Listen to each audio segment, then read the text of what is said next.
যে চোখে স্বৈরাচার মুক্ত দেশ দেখতে চেয়েছিলেন সেই চোখটি এখন নেই। ২৪-এর এই যোদ্ধারা এখন কবির ভাষায় আওড়ান, যেন অন্ধ চোখ বন্ধ, যেন খঞ্জন হাত বাঁধা। অথচ তাদের বলার কথা ছিল যে জলে আগুন জ্বলে নেভে না চোখের জলে।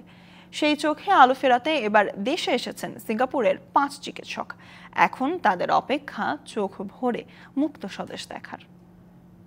আমি মানুষের আওয়াজগুলো শুনতে পারতেছি, তো আমি বলতেছি আমাকে একটু নিচে নিয়ে যাও, আমি একটু দেখব, কিন্তু আমি দেখতে পারতেছি না। স্বৈরাচার মুক্ত হয়েছে দেশ, তবে আজও সেই বাংলার আলো দেখার সৌভাগ্য হয়নি আসিফের। ২৪-এর বিপ্লবে বুলেটের স্প্রিন্টার কেড়ে নিয়েছে তার চোখের আলো। স্বাধীন দেশকে দু চোখ ভরে একবার দেখার আগ্রহ যেন কান্নার রোল হয়ে বাজছে তার কণ্ঠে। আমি তখন নিচে নিয়ে গেছে আমাকে, আমি আওয়াজগুলো শুনছি, ওই মানুষের জনমুখের আওয়াজ শুনে আমার নিজের থেকে খুব মনে হচ্ছে যে আমি সফল, আমার আর কিছু লাগবো না। পুরা শরীরে হইতেছে 159টা বা 70টা এরকম গুলি লাগছে।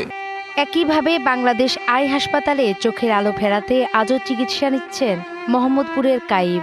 একমাত্র ছেলের পৃথিবী অন্ধকার হয়ে যাওয়ায় যেন মায়ের পৃথিবীও আজ অন্ধকার। আমার ছেলের ভূতের যে গুলিটা আছে আর 10 mm গেলে ওটা সিএসএফে যায়, এবং জানেন সিএসএফের থেকে যে কটা গুলি বের করার চেষ্টা করছিল ওই নিউরোসায়েন্সে, একটাও কিন্তু সাকসেস হয় নাই। তা আল্লাহ তো আমার ছেলে ফিরাই দিচ্ছে। আমার ছেলে পড়াশোনা করতেছে, এক চোখ আছে আমার ছেলে। ওটা দেশের জন্য তো ওই যে না বললো আরেক হাত দিলে দিতে পারি, হ্যাঁ আমার ছেলে একটা চোখ দেশের জন্য দিছে। দেশই সবার আগে, তখন গেছি দেশের জন্য, আর কিছু তো তখন মাথায় ছিল না। আমি আজকে ব্লারি দেখি, আর আমার হচ্ছে পেরিফেরাল ভিশন আছে, আমি হচ্ছে মাঝে একদমই দেখতে পারি না।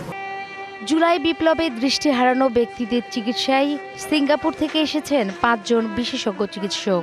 দেশের ডাক্তারদের সাথে তারাও চেষ্টা চালিয়ে যাচ্ছেন আহতদের দৃষ্টি ফেরানোর।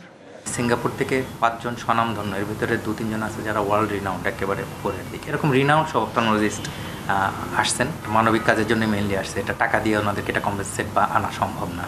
কারো এক চোখ আবার কারো 2 চোখ এখন অন্ধকার। তাদের চোখে আলো ফেরাতে কতটুকু তৎপর দেশ, এমন প্রশ্ন আজও চোখে আলো হারানো ব্যক্তিদের।